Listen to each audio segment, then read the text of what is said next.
Hi friends, నేను సంతోష్ కుమార్. ఈ video AP 10th class new NCERT mathematics text book నుండి 9th chapter some applications of trigonometry నుండి first video. అయితే ఈ వీడియోలో మనము ఎగ్జాంపుల్ 1 మరియు ఎగ్జాంపుల్ 2 అయితే కంప్లీట్ చేసుకుందామండి. వీడియోని చివరి వరకు చూడండి ఫ్రెండ్స్, నచ్చితే తప్పకుండా లైక్ చేసేయండి.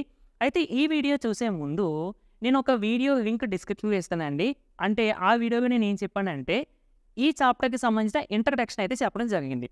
యాక్చువల్లీ మీకు సిలబస్ చేంజ్ అవ్వకముందు కూడా ఇదే చాప్టర్ ఉండేది, అప్లికేషన్స్ ఆఫ్ ట్రిగ్నోమెట్రీ అని. సో అందులో ఉండే ఇంట్రడక్షన్ మీకు ఇప్పుడు చాప్టర్ చేంజ్ చేసిన తర్వాత ఉండేటువంటి ఇంట్రడక్షన్ కూడా సేమ్ టు సేమ్. ఓకేనా? మీకు జస్ట్ ప్రాబ్లమ్స్లో ఉన్న నెంబర్స్ మార్చారు తప్ప ప్రాబ్లమ్స్ కూడా సేమే చెప్పగంటే. ఓకేనా? బట్ కొంతమంది కన్ఫ్యూజ్ అవుతారని చెప్పి నేను మళ్ళీ మీకోసం ప్రాబ్లమ్స్ ఇవన్నీ చేస్తున్నాను సెపరేట్గా. బట్ ఇంట్రడక్షన్ వీడియో అండ్ మనకి కొన్ని డెఫినేషన్స్ కూడా సేమేనండి. ఆ వీడియోలో అంటే మీకు చూడమని చెప్పాను కదా, ఆ వీడియోలో యాంగిల్ ఆఫ్ ఎలివేషన్ అంటే ఏంటి, యాంగిల్ ఆఫ్ డిప్రెషన్ అంటే ఏంటి, లైన్ ఆఫ్ సైట్ అంటే ఏంటి, హారిజంటల్ లైన్ అంటే ఏంటి, వీటి గురించి నేను చెప్పానండి. ఆ వీడియో కంపల్సరీగా చూడండి. ఆ వీడియోలో ఉండేటువంటి డెఫినేషన్స్ తెలియకుండా ఈవెన్ మనం ఒక్క ప్రాబ్లం కూడా చేయగలం ఈ చాప్టర్లో. చాలా చాలా ఇంపార్టెంట్ వీడియో అది. ఓకేనండి? సో కంపల్సరీగా అది చూసిన తర్వాత మాత్రమే ఇది చూడండి. ఓకే, ఒక్కసారి మనం ఆ వీడియోలో చెప్పిన కాన్సెప్ట్స్ జస్ట్ ఫాస్ట్గా రివైజ్ చేసేస్తాను. ఏంటంటే ఇప్పుడు ఒక పర్సన్ జస్ట్ ఇమాజిన్ చేసుకుందాము, ఇది ఒక ఓల్ అని అనుకుందాం సమ్. సో ఇప్పుడు ఏంటంటే ఇది గ్రౌండ్ అన్నట్టుగా అనుకుందాము. ఓకేనా? అంటే ఎంత హైట్లో నుంచి ఉంటుంది అంటారేమో మళ్ళీ. ఓకే పోనీ, ఇప్పుడు ఓకే కదా. ఇప్పుడు మనకి లైన్ ఆఫ్ సైట్ అంటే ఏంటంటే ఈ పర్సన్ ఐ ఇక్కడ ఉంది కదండి. ఇప్పుడు ఫర్ సపోజ్ ఈ పర్సన్ ఎలా చూస్తున్నాడు దీన్ని, ఈ పర్సన్ ఐ నుండి ఒక ఇమేజినరీ లైన్ మనం డ్రా చేసాం అనుకోండి. ఇది ట్రీ అని అనుకోండి, పోనీ ఏదో ఒకటి పోగ్ అని అనుకున్నా పర్లేదు, ట్రీ అని అనుకున్నా పర్వాలేదు, ఏదైనా పర్వాలేదు. ఇప్పుడు ఈ పర్సన్ చూస్తున్నప్పుడు ఈ ఐకి లైన్ ఆఫ్ సైట్, ఆ నేమ్ కూడా నుంచి సైట్ అంటే ఐకి సంబంధించింది కదా. అంటే ఈ ఐ నుండి మనకి చూస్తున్న ఆబ్జెక్ట్కి ఒక ఇమేజినరీ లైన్ డ్రా చేసి దీన్ని లైన్ ఆఫ్ సైట్ అని అంటాం. ఓకేనండి? అయితే ఇప్పుడు ఇలా చూస్తే లైన్ ఆఫ్ సైట్ ఇది అవుతుంది. ఇలా పైకి చూసారనుకోండి ఇది లైన్ ఆఫ్ సైట్ అవుతుంది. ఇలా కిందకి చూసారనుకోండి ఇది లైన్ ఆఫ్ సైట్ అవుతుంది. అంటే చాలా లైన్ ఆఫ్ సైట్స్ ఉంటాయి మనకి. ఇప్పుడు ఫస్ట్ హారిజంటల్ లైన్ అంటే ఏంటంటామంటే గ్రౌండ్కి ప్యారలల్గా ఉండేటువంటి లైన్ ఆఫ్ సైట్. అంటే ఇది లైన్ ఆఫ్ సైటే, ఇది లైన్ ఆఫ్ సైట్, ఇవన్నీ కూడా లైన్ ఆఫ్ సైట్సే. కానీ ప్యారలల్గా ఉండేది ఒకటే ఉంటుంది. ఏంటది? ఇదిగో ఇది మాత్రమే. సో దీన్ని మనము హారిజంటల్ లైన్ అని చెప్తామండి. ఓకేనా? ఇప్పుడు జాగ్రత్తగా అబ్జర్వ్ చేయండి. లైన్ ఆఫ్ సైట్ ఇలా నేను ఇప్పుడు పైకి చూశాను అంటే లైన్ ఆఫ్ సైట్ ఎలా మారుతుంది కదా. ఇప్పుడు ఈ హారిజంటల్ లైన్కి అండ్ హారిజంటల్ లైన్కి పైన ఉన్న లైన్ ఆఫ్ సైట్కి మధ్య ఉన్న యాంగిల్ని మనం ఏమంటామంటే యాంగిల్ ఆఫ్ ఎలివేషన్ అని అంటాం. కిందకి చూసామనుకోండి అప్పుడు ఈ యాంగిల్ని యాంగిల్ ఆఫ్ డిప్రెషన్ అని అంటాం. ఓకేనండి? ఇది కంపల్సరీగా నేను డెఫినేషన్స్తో సహా అదే కంపల్సరీగా వీడియో చూడండి. ఆ వీడియోలో నేను డెఫినేషన్స్తో సహా ఎక్స్ప్లెయిన్ చేయడం జరిగింది. ఓకే, మరి మన క్వశ్చన్లోకి వెళ్ళిపోదాము. ఇందులో క్వశ్చన్స్ అన్నీ పెద్దగా ఉంటాయి, ఎందుకంటే డయాగ్రామ్స్ డ్రా చేయాల్సి ఉంటుంది. ఆ క్వశ్చన్స్ యూజ్ చేసి మనం డయాగ్రామ్స్ డ్రా చేయాల్సి ఉంటుంది. అందుకనే క్వశ్చన్స్ పెద్దగా అనిపిస్తాయి. ఓకేనా? ప్రాబ్లమ్స్ మాత్రం మనం సింప్లిఫికేషన్ చేసేదే ఉండదు ఇక్కడ చూడండి. సో ఇలాగే ఉంటాయి అన్నీ కూడా. కానీ డయాగ్రామ్ డ్రా చేయడం చాలా ఇంపార్టెంట్. డయాగ్రామ్స్ క్వశ్చన్లో ఇవ్వరు మ్యాక్సిమం. ఓకేనా? A tower stands vertically on the ground. First గ్రౌండ్కి మనం ఇలా ఇది గ్రౌండ్ అని అనుకుందాం. అంటే ఈ డయాగ్రామ్ ఎలా డ్రా చేసానో మీకు చెప్తాను. From A point and tower stands అన్నాడు కదండి, గ్రౌండ్ ఒకటి తీసుకున్నాము, ఇది టవర్ అని అనుకుందాం. ఓకేనా? టవర్ అంటే టవర్ డ్రా చేయాల్సిన అవసరం లేదు, జస్ట్ ఒక లైన్ డ్రా చేస్తే సరిపోద్ది. గ్రౌండ్ మీద వెర్టికల్గా ఒక టవర్ ఉందంట. Okay, from A point on the ground, ground మీద ఒక పాయింట్ అంట. అది కూడా ఎలాగా, which is 15 meters away from the foot of the tower. Foot of the tower అంటే అది ఇక్కడ నుండి 15 meters దూరంగా ఒక పాయింట్ ఉందంట. The angle of elevation of the top of the tower is found to be 60 degrees. అంటే ఈ point నుండి టాప్ ఆఫ్ ద టవర్కి యాంగిల్ ఆఫ్ ఎలివేషన్ ఎంత అండి? 60 degrees అని అన్నాడు. సరే, మరి మనం ఇందాక చెప్పుకున్న దాని ప్రకారం యాంగిల్ ఆఫ్ ఎలివేషన్ అంటే నువ్వు ఎలా డయాగ్రామ్ డ్రా చేసావు, ఇది లైన్ హారిజంటల్ లైన్ అన్నావు, ఇది ఇక్కడ పర్సన్ అనుకుంటే ఇలా చూస్తే మరి ఇది కదా యాంగిల్ ఆఫ్ ఎలివేషన్ అని చెప్పు. ఇక్కడ పర్సన్ వేరు, ఇవేమి పర్సన్ వేరు కదా, మరి మనం యాంగిల్ ఆఫ్ ఎలివేషన్ ఎలా వేస్తామని అని మీకు డౌట్ రావచ్చు. క్వశ్చన్స్లో పర్టికులర్గా పర్సన్ ఉన్నాడు లేదా అబ్జర్వర్ ఉన్నాడు అని ఇచ్చినప్పుడు మనం ఎలా ఒక పర్సన్ ఉన్నట్టు మనం జస్ట్ ఒక లైన్ డ్రా చేసుకుంటామండి ఇక్కడ.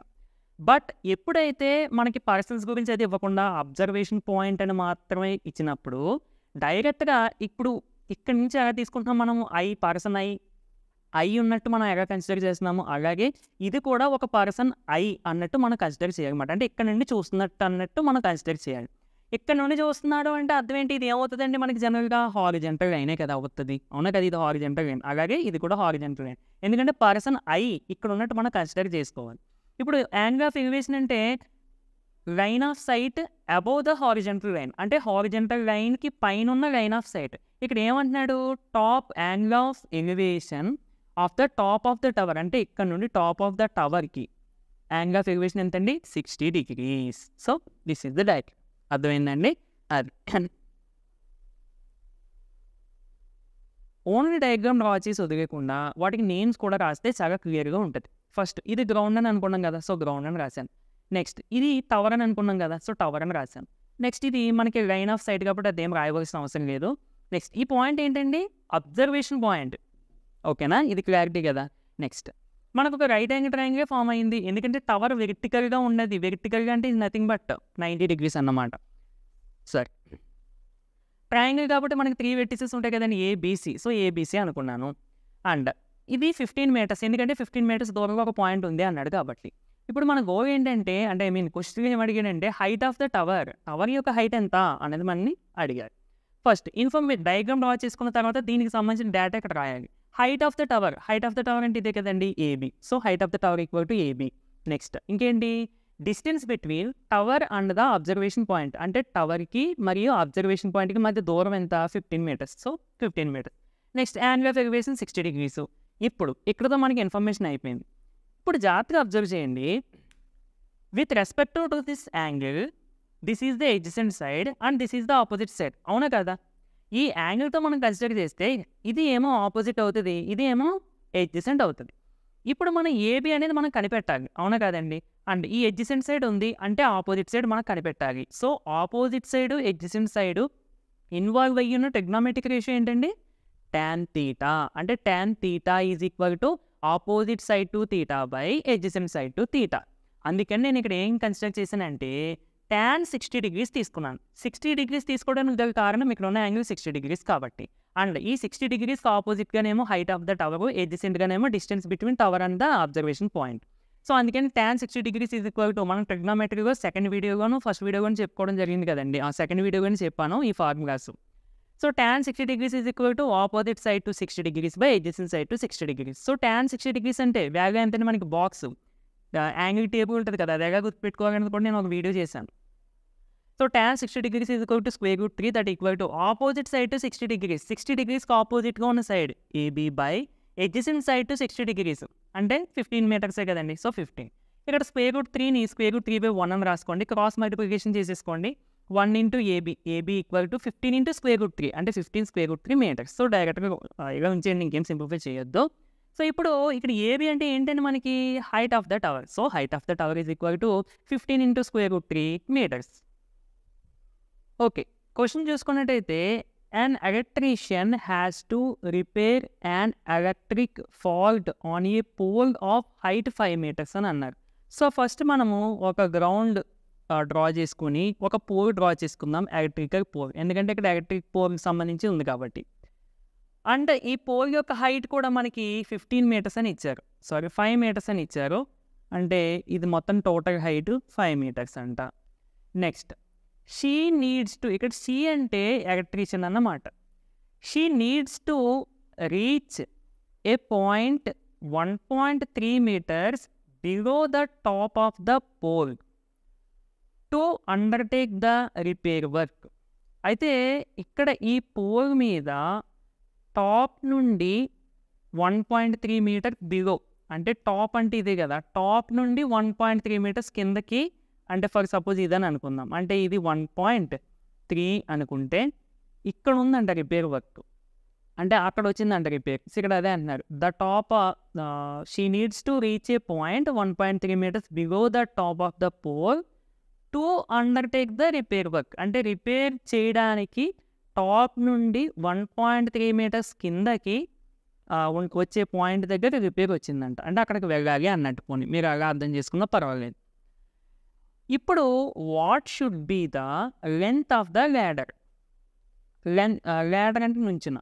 సో దాని యొక్క లెంత్ మనం ఫైండ్ అవుట్ చేయాలి. అంటే ఎంత లెంత్ ఉన్న ల్యాడర్ మనము యూజ్ చేయాలి అన్నది ఇక్కడ క్వశ్చను. అయితే ఇక్కడ కండిషన్స్ చాలా ఇంపార్టెంట్ అండి. చూడండి, what should be the length of the ladder that she should use, అంటే ఎంత లెంత్ ఉన్న ల్యాడర్ అనేది తను యూజ్ చేయాలి అనేది మనకి క్వశ్చను. అయితే ఇక్కడ కండిషన్ ఏంటంటే when inclined at an angle of 60 degrees to the horizontal. ఇక్కడ inclined at an angle of 60 degrees to the horizontal అంటే ఇక్కడ మళ్ళీ వేరేది అనుకుంటారు. హారిజెంటల్ ఈజ్ నథింగ్ బట్ ఇక్కడ మనకి కనబడే one and only horizontal line ఇదే. హారిజెంటల్ లైన్స్ అంటే ఇలా ఉంటాయి, వెర్టికల్ లైన్స్ అంటే ఇలా ఉంటాయి. సో ఇక్కడ మనకు కనబడే హారిజెంటల్ లైన్ ఇది ఒకటే, అంటే horizontal is nothing but ground. And inclined at an angle of 60 degrees అంటే ఫర్ సపోజ్ ఇది ల్యాడర్ అనుకుంటే, అంటే ఇంకా పెద్ద ఉంటుంది నార్మల్గా, ఇది ల్యాడర్ అనుకుంటే ఇది హారిజెంటల్ కదా, దీనికి మధ్య యాంగిల్ 60 degrees అని ఇచ్చారు. And would enable her to reach the required position. And ఇంకో కండిషన్ ఏంటి అంటే హారిజెంటల్కి ఈ ల్యాడర్కి 60 degrees ఉండాలి, మరియు ఈ ల్యాడర్ అనేది ఈ పాయింట్ని రీచ్ అవ్వాలి. ఈ రెండు కండిషన్స్ సాటిస్ఫై చేసేటువంటి ల్యాడర్ యొక్క లెంత్ ఎంత ఉంటుంది అని అడుగుతున్నారు. అర్థమైందండి? సో అంటే మనము దీని యొక్క లెంత్ ఇది ఫైండ్ అవుట్ చేయాలి. దాంతోపాటు also how far from the foot of the pole should be she place from the foot of the ladder. అంటే ఫూట్ ఆఫ్ ద పోల్కి మరియు ఫూట్ ఆఫ్ ద ల్యాడర్ అంటే ఇదే కదా ఫూట్ ఆఫ్ ద కింద, ఈ రెండింటికి మధ్య డిస్టెన్స్ ఎంత అనేది కూడా మనము ఫైండ్ అవుట్ చేయాల్సి ఉంటుంది. ఓకేనా? సో రెండు ఫైండ్ అవుట్ చేస్తే ప్రాబ్లం అనేది కంప్లీట్. మ్యాటర్తో సహా మొత్తం నీట్గా రాస్తాను, నీట్గా నోట్ చేసుకోండి. ఓకే, సో ఇందాక మనం రఫ్ డయాగ్రామ్ వేసుకున్నాం నార్మల్గా, బట్ ఇప్పుడు జనరల్గా మీకు ఆన్సర్ ఇదంతా కూడా ఆన్సరే, జాగ్రత్తగా నోట్ చేసుకోండి. ఫస్ట్ ఇందాక వేసిన డయాగ్రామ్ కొంచెం నీట్గా వేస్తే ఇది గ్రౌండ్ ఇలా డ్రా చేసింది. నెక్స్ట్ ఇది పోల్ మొత్తం 5 meters మొత్తము, అండ్ రిపేర్ ఉన్నది 1.3 meters కింద కాబట్టి సో ఇది 1.3 meters. Next this is the ladder, ఇది చాలు, ఇంకా ల్యాడరు పోరు గ్రౌండ్ ఇది రాస్తే సరిపోద్ది. నెక్స్ట్ మెజర్మెంట్స్ కూడా వేసేయండి, ఇది మొత్తం 5, ఇదేమో 1.3, ఇక్కడేమో 60 degrees. ఇక్కడ మనం వెర్టిసెస్ ఉన్నాయి కదండి పాయింట్స్, దీన్ని జస్ట్ ఆల్ఫాబెట్స్తో అనుకుందాము, ఏబి అండ్ సిడి. ఏమనుకున్నా పర్వాలేదు, అంటే మీ టెక్స్ట్ బుక్ వేగా ఇచ్చారని చెప్పి అఫ్కోర్స్ మీ టెక్స్ట్ బుక్ వేగా ఉంది కదా డయాగ్రాము, మేబీ ఇది ఒకటేనండి. నేను ఇవి ఆల్ఫాబెట్స్ కూడా ఇక్కడ అనుకున్నాను, మళ్ళీ మీకు కన్ఫ్యూజ్ అవుతారని చెప్పి. ఓకే, సో ఇప్పుడు జాగ్రత్తగా అబ్జర్వ్ చేయండి. మనం ఏం ఫైండ్ అవుట్ చేయాలి? లెంత్ ఆఫ్ ద ల్యాడర్ అంటే బీసీ ఫైండ్ అవుట్ చేయాలి. And distance between foot of the pole and foot of the ladder CD find out చేయాలి. అంటే ఇది ఫైండ్ అవుట్ చేయాలి. ఫస్ట్ ఇచ్చిన ఇన్ఫర్మేషన్ రాద్దాం. Total length of the pole అంటే total length అంటే ఇక్కడ నుండి ఇక్కడికి AD equal to 5 meters. Next diagram ప్రకారం ఏడీని నేను ఎలా రాసుకోవచ్చు? ఏబి ప్లస్ బీడి అంటే ఈ పార్ట్ ప్లస్ ఈ part. So AD is equal to AB plus BD. Next AD అంటే 5 మనకి ఆల్రెడీ ఇచ్చారు. నెక్స్ట్ ఏబి అంటే ఇక్కడ నుండి ఇక్కడికి ఎంత అండి? 1.3. సో ఏబి ప్లేస్లో 1.3 రాసుకున్నాను. నెక్స్ట్ బీడి మనకి తెలియదు, అదే ఫైండ్ అవుట్ చేయడం కోసం ఇది చేశాను. ఇప్పుడు ఈ 1.3 ఇటు సైడ్ ట్రాన్స్పోజ్ చేస్తే ఏమవుతుందండి? 5 - 1.3 అంటే 5 - 1.3 అంటే 3.7. ఇది ఎలా చేస్తాం? 5 - 1.3 అంటే 5ని 5.0 అని రాసుకోండి, 1.3 నార్మల్గా ఈ విధంగా వేసుకోండి, పాయింట్ కింద పాయింట్ వచ్చేగా. సో నార్మల్ సబ్ట్రాక్షన్ చేసేయండి. 10 బారోయింగ్ తెచ్చుకుంటే 10 - 3 7, అండ్ ఇక్కడ 4 ఉంటుంది, 4 - 1 3. సో పాయింట్ కింద పాయింట్ వస్తుంది. సో టోటల్గా మనకి బీడీ ఈక్వల్ టు ఎంత వచ్చిందండి? 3.7 అంటే దిస్ ఈజ్ 3.7 meters. నెక్స్ట్ అది ఫైండ్ అవుట్ చేసిన తర్వాత length of the ladder BC, ఇదే మనం ఫైండ్ అవుట్ చేయాలి, బీసీఏ ఫైండ్ అవుట్ చేయాలి. Distance between foot of the ladder and foot of the pole, దీనికి మధ్య డిస్టెన్స్ సిడి, ఇది కూడా ఫైండ్ అవుట్ చేయాలి. అంటే ఈ రెండు మనం ఫైండ్ అవుట్ చేయాలన్నమాట. ఫస్ట్ నేను ఏం కన్సిడర్ చేస్తున్నానంటే ఈ ట్రయాంగిల్ నుండి ట్యాన్ కన్సిడర్ చేస్తున్నాను. ట్యాన్ తీసుకోవడం గల కారణం ఏంటంటే with respect to this theta and to this angle, this is the opposite side and this is the adjacent side.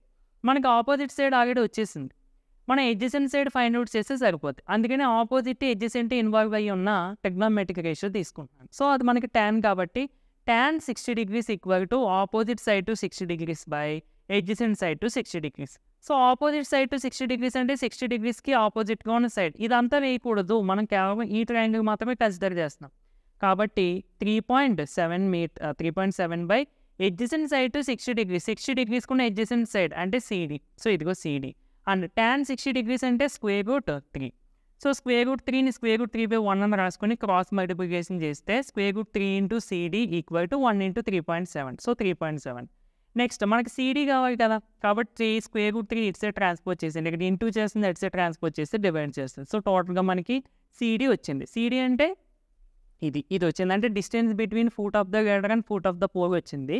Next మనం ఇది ఫైండ్ అవుట్ చేయాలి. ఇప్పుడు మళ్ళీ చూడండి, with respect to this angle మనకు ఆపోజిట్ సైడ్ ఉంది, ఎడ్జెసెంట్ సైడ్ ఉంది, ఇది కనిపెట్టాలి, ఇది హైపోటెనస్ కనిపెట్టాలి. యాక్చువల్గా పైథాగరస్ థియరమ్ యూజ్ చేయొచ్చు కదా అని మీకు డౌట్ రావచ్చు, బట్ పైథాగరస్ థియరమ్ యూజ్ చేయొద్దు, ఎందుకంటే అది లెంతే అయిపోద్ది. మనకి CD ఇక్కడ ఫ్రాక్షన్ ఫామ్ వచ్చింది కాబట్టి పైథాగరస్ థియరమ్ యూజ్ చేస్తే లెంతీ ప్రాబ్లం అయిపోతుంది. అందుకని పైథాగరస్ థియరమ్ యూజ్ చేయకుండా డైరెక్ట్గా నేను సైన్ 60 degrees కన్సిడర్ చేస్తున్నాను, ఎందుకంటే సైన్ అంటే ఆపోజిట్ టు హైపోటెనస్. సో 60 degreesకి ఆపోజిట్ సైడ్ మనకు తెలుసు, హైపోటెనస్ తెలియదు. ఒక సైడ్ తెలిసి ఒక సైడ్ తెలియకపోయినా మనం ఫైండ్ అవుట్ చేసేయచ్చు, ఎందుకంటే సైన్ 60 degrees అంటే కూడా మనకు తెలుసు కాబట్టి. అందుకని సైన్ 60 degrees తీసుకున్నాను. So opposite side to 60 degrees by hypotenuse side. Of course me doubt రావచ్చు, కాస్ 60 degrees తీసుకోవచ్చు కదా అని. కాస్ 60 degrees కూడా తీసుకోవచ్చు, ఎందుకంటే కాస్ అంటే ఏమొస్తుంది, adjacent by hypotenuse. Adjacent CD మనం కనిపెట్టాం ఇప్పుడే, కాబట్టి అలా చేసినా కానీ మీకు ఆన్సర్ వస్తుంది. బట్ నేను ఇక్కడ సైన్ తీసుకున్నాను. So sine 60 degrees equal to opposite side to 60 degrees, 60 degreesకి ఆపోజిట్ సైడ్ బై హైపోటెనస్. అంటే ఆపోజిట్ సైడ్ ఎంతంటే మనకి 3.7 బై హైపోటెనస్ అంటే BC, ఇదే మనకు కావాలి. అండ్ సైన్ 60 degrees అంటే స్క్వేర్ రూట్ 3/2. క్రాస్ మల్టిప్లికేషన్ చేసేయండి, square root 3 into BC. So square root 3 into BC equal to 2 into 3.7. So 2 into 3.7 అంటే ఎలా చేస్తారు, 3.7 ఇంటూ 2 డైరెక్ట్గా డెసిమల్ లేదనుకుని మల్టిప్లికేషన్ చేసేయండి. 2 7s 14, 2 3s 6, 6 + 1 7. Point it side నుండి ఎన్ని డిజిట్స్ ముందు ఉంది, 1 digit కాబట్టి ఆన్సర్గా కూడా 1 digit ముందు పెట్టండి, అంటే మనకి 7.4. సో టోటల్గా 2 ఇంటూ 3.7 అంటే 7.4. So square root 3 into BC equal to 7.4.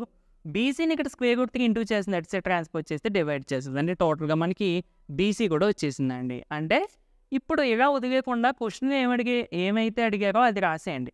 అంటే CD అంటే ఏంటి, distance between foot of the ladder and foot of the pole కదా. సో అలా అని చెప్పి distance between foot of the ladder and foot of the pole అని చెప్పి 3.7/3 square root 3 అని రాయండి. Next length of the ladder అంటే BC ఎంత వచ్చింది, 7.4/√3. ఓకేనా ఫ్రెండ్స్?